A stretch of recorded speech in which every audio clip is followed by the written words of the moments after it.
I'm Thomas, I play guitar. I'm Matt, I play bass. I'm Craig, and I sing. You sing well. I sing well.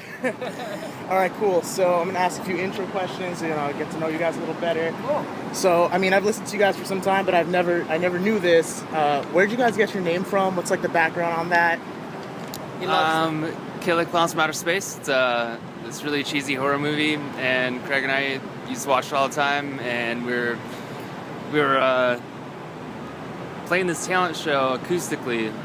Just acoustic stuff that we used to do in the past. And It's true. He's telling the truth. This is all true story. And we were looking for a name, and we just picked up the back of the what are those things called for the VCR? Like the VHS covers? Yeah, the VHS. Yes, a VHS cover. So it was a while ago, and saw that the Chiodos brothers made. It's actually warmer cuddling you like this. It is. They made the movie and just added an S, pronounced it wrong, and that's where it all started. Awesome. So, another question. If you guys could tour with any artist, band, living or dead, who would it be? Nirvana. Nirvana? That's awesome. I was just listening to them on the way here, actually, so that's pretty rad. I don't know. It's so. Such a hard question. It is.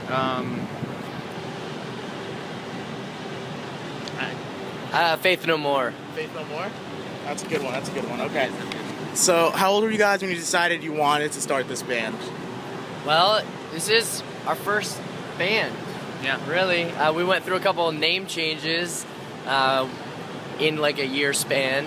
We were originally called All Time Low. I swear to God, that was our name. And then we changed it to Second Chance. Yep. And then we changed it to the Chiodos Brothers. Okay. All of those were in maybe even less than a year, maybe 4 month span. Because we were kids. I would say 15, 16 years old. That's really sick. That you have all those different name changes so quick. Yeah, That's right? awesome. One of them stuck too. With another band, I think. I don't know. You don't know? I don't know if I think I've heard of another one of those bands, but I don't know. Maybe. I don't know. All right. So, are your family, your parents, are they all supportive of what you guys do? Mine were super supportive. Yeah, mine are, definitely. Mine are now. Now? Okay, cool. So let's talk about the record, Devil. So congratulations, first off. Thank you. That's thank awesome. You. So without you, we wouldn't have something to celebrate. that's Yeah, it's true. Where did the title come from? The title came from, it's not like the scary red dude. It's about, the things that take you astray from being the person you want to be, basically. It has to do with, all the greed, the lust, the things in this world that stop you from being the person that ultimately, you have in your head, the person that you really aspire to be.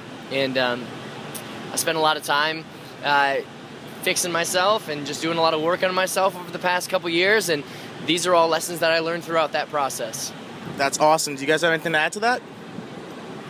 I think you nailed it. Nailed it? All right, cool. So what are your... How you nail things. Yeah, just like that motion. So what are your favorite songs off of Devil? My personally is 3 a.m. I enjoy that track a lot. Yeah, my man. So what are your favorites? I like them all. They're all so different, It's hard to pick just one or two songs. I like the whole record as a cohesive unit. As you're shredding through the whole thing? Yeah, not the whole thing, and I like some of the songs where I don't as much, like 3 a.m., Yeah. I agree with Thomas. It's hard to pick and choose, but since we're playing 3 a.m. On this tour, it is a fun song to play. I'm gonna say Old Fish Lips is dead now, and that's not just because I want to plug the video that's coming out in the next week or two, but it is. That's awesome. And also, it's the one that people are singing along to the loudest right now because it's been out the longest. Yeah. That chorus, man, when it's like "I want to forget you" starts, the crowd is singing it like they mean it, and that means the world to me because it makes me feel like I'm not alone in what I was feeling when I wrote it. That's awesome, because that was the first one. Specifically, not the entire song. The entire song wasn't just written by me, but those words specifically. Yeah. So that was like the first song that came out for that album, right? Yeah, it was the first song we released. It's kind of a throwback. It's like hi past, we see you, but we're gonna take a step into the future. Want to come with us? And that's what that song is. That's awesome. So the tour's kicked off now. You've been you're touring with your first album since you joined back in the band. And Are Tom's you guys? first one since he joined. Since he joined, because he was in Fall of Troy, right? Yep. So how does it feel? You guys all in sync? Is everything good, or how's that? As in like Justin Timberlake and Lance and like in sync like that. I'm messing with you. Yeah, I think we're. Last night I said after the show, it's the first time I felt that like I was meant to be there since 2007. I don't think I've felt that good on stage since 2007. And last night, I mean, when something's missing out of your life for 7 years, you think maybe it's gone. And I think that we're back to form. And I think people that are going to come out and see the Devil's Dance tour, plug.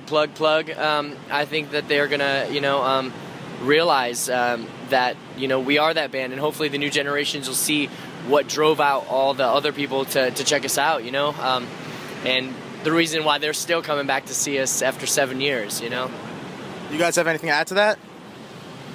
Come to the shows. Check it out. I mean, Craig, you're always so thorough.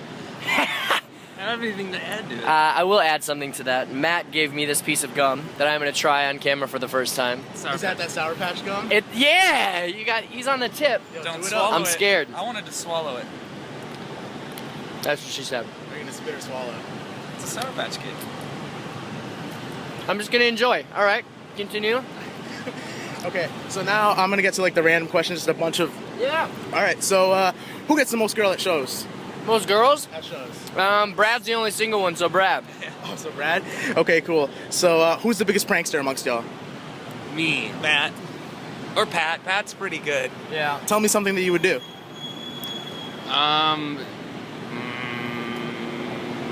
Take pictures of people while they're sleeping in the van. And post them on Instagram. Instagram.com/MattGoddard84. Hey, Be on the lookout for that. I want to see that, so I'm gonna check that out. All right, so when you guys were first starting out, who were your biggest influences at the time to morph your sound? There's a lot of bands coming out, like At the Drive-In and Thursday and Thrice. a lot of like Vagrant Records, early 2000s stuff, States Today, Anniversary, Alkaline Trio, Strider, they were on EVR. I don't know, there's a few. Fairweather. Yeah. All right, so who bought you guys your first instruments?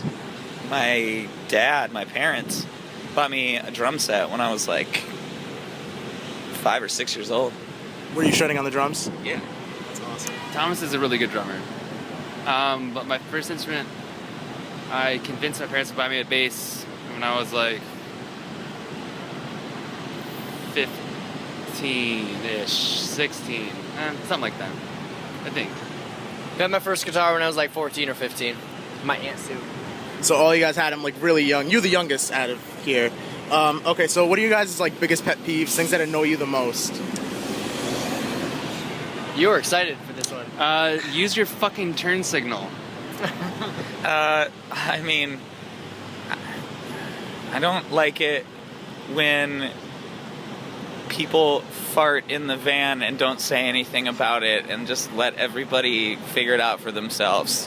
Are we holding some grudges or something? No, it's just Derek? it's just mean. It's just not very thoughtful. For me, when people don't say entire words. I don't understand what probs means. Probably is only a half second more, if that. Just finish your phrase. I won't judge you. I'll think you're intelligent. That's totes adorbs. So, This isn't the internet. It's real life. Totes my goats. so do you guys have tattoos? I clearly know he does. Do you guys have tattoos? Okay, so I was gonna ask you guys what your favorite tattoo is that you have, and if there's meaning behind them. Probably my knuckles, because I got Blue Moon because my grandparents danced to that song when they got married. Oh, that's nice. Yeah. That's adorable. I don't have any tattoos. Man, Thomas took my grandparents' thing. I always talk about my grandparents' tattoo. I would say right now it's probably I got a PMA tattoo on this last summer's Warped Tour, and it's important for me right now because you get tired on the road, you get frustrated on the road, and we're working really hard out here. It's really important to us to earn the trust back of our fans that that you know, we've been sort of inconsistent in our careers. So it's important to keep a positive mental attitude during those times, and it's helping me right here. So. That's really good to know. So how do you guys feel like when you're out in public and just fans just come up to you? Are you guys cool with that, or does it bother you sometimes? It never bothers me. I'm completely flattered. I'm just thankful that people actually care. Yeah, I feel the same way. No one ever comes up to me, so it's cool. People, come up to Matt. His name is Matt. Matt Goddard. Matt Goddard 84. Zombie Instagram. Pickford on Twitter. This is Matt. Come see him. All right. I can answer that question later then. Okay, so what is your favorite thing that you like fans to do, like when you're performing live, like the circle pits, just moshing around? What is it that you enjoy seeing? I like the seizure sing along, just like the frantic. Barricade boobs are cool too. Seizure sing-alongs and barricade boobs. See, that will end up being a Chiodos song title. That's how we name our songs. That's gonna be trademarked. It's gonna be on shirts. Exactly. Definitely. So out of the whole tour, I know it's only been 2 days, but like in your whole, careers, what city has given you the best reaction? Oh, that's so hard. It varies tour to tour, man. Varies on where we are in our careers. So far, since we've been on Devil, I would say Japan. Tokyo 2 weeks ago, Punk Spring, 10,000 Japanese fans chanting our name in between songs. I think, and they're timid. So I'd like the Americans, the people in the U.S., to take a little lesson from the Japanese and start showing that enthusiasm. Gotta take notes, right? Yeah. How about you guys? You guys agree? Or? Yeah, I agree with that totally. I was gonna say that. Yeah, it's only your second time being there, and it was fun experience. So, what is the biggest show you guys have ever played? I know this probably might be separate answers. So, what is your biggest show that you Tokyo played? was up there.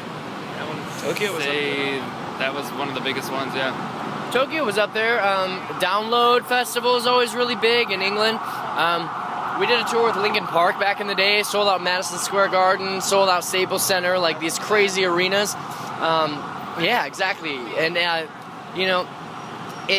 it's those moments are amazing, but at the same time, I miss those moments where I can connect with fans more, because it's awesome playing to that many people, and to think that many people are listening to rock music, is great. But at the same time, I miss connecting with fans. That's why I like smaller shows. Definitely, like the more intimate venues. I get you. I enjoy that too. I think it's much more personal. Agreed. So, you're talking about touring and how it's hard. You have to work. So, what is the toughest part to you about touring? Being away from the one that I love. The people that I love. It's important for me to maintain the relationships that I build off tour, because when tour's over, you're left with what you have, and when we're out here doing press, when we're talking to fans, when we're watching bands, when we're performing, doing meet and greets, when we're playing acoustic sets, when we're playing our show, when we're sleeping, when we're eating, when we're going to the bathroom, when we're showering, that doesn't leave very much time in between, and you just call the people that you love, my family, my girlfriend, all those things. That's the hardest part for me. Miss my wife and my dog. Yeah, I miss my fiance and my cats and my dog. I like cats. All right, so last question. Yeah. What is the funniest and or weirdest thing that's ever happened to you guys on tour? Being on tour, living this life is probably the funniest thing that I can think of. Just the random things that happen, and that I always say, I wish I would have captured that on video. Yeah, random group hugs. Oh, that's nice. Yeah, see? This is awesome. This is one of the weirdest things I've ever experienced on tour. I love this. This is great. There you go. You just got a moment. There we go. You got it. And it was filmed. It was awesome. All right, guys, thank you so much. Go pick up a copy of Devil. Get it now. It's great. So thank you guys for your time.